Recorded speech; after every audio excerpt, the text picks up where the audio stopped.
Rehefa c'est Valentin nefa tsy avela mivoaka.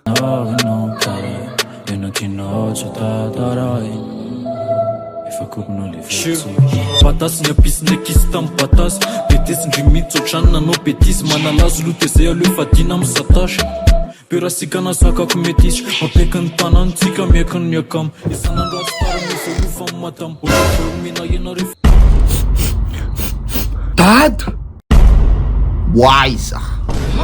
andeha sevalina miaraka amy sipako ako waiza andeha amy lavatsany ny sipako a c'est Valentin androany fa izy mony teny tamy liso ane rehefa c'est Valentin de tsy maintsy mivoaka cochon ka zany daholany eny ataony ankizy amizao e minatay zany ankizy de minatay ho anao sady iza zany fatifaty mevavy zany iza ka marino mbola tsy fatanao Chloé ny anarany mipetraka kaikaikytsika etany izy fa tsy lazaiko aminao hoe aiza anao zany nisany le pamadika dada zany nge de moka fitiavana amin'olo tiako fotsiny e ka zay zany tsy tianao aiza zany fitiavam-pianakaviana aiza ka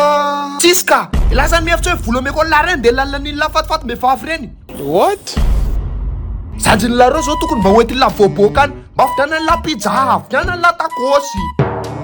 raha ny faniriky zao de mba tsisy mivoaboaka mba miara misakafo vary amin'anana ato atsika ka zany ane mety atao rapitso e ka rapitso efa le 15 efa tsara maso ndray loka am'zany za zao tokony vidiana la smartphone ZTE amin'ny asy smartphone ZTE ka za zao tsy manambola ny zaniko ka zany ane afaka lohanao tsikelikely manomboka amy 10 ariary isanandro nefa mbola zoana 6,7 giga d'internet be zao ay misy an'izany koa bien sûr misy an'izany mba makapoe amy dada ihany oa tara fahijana e anareo koa ranga ohatrany reny olona tsy nandalo fitiavana reny mihitsiny ka Chloé koa de misahirana hita ny laty ouais de tiny ny laty fa izy ny teneny lahy do réponse ty Kenny ambany down vonagnano zanefa fahita tsy setry tsy nandany za fa inona zao zany tapatapa zany io nene za tsy avelany rabaina mivoaka fa manino izy tsy avelanao mivoaka zaza mitombo ane io e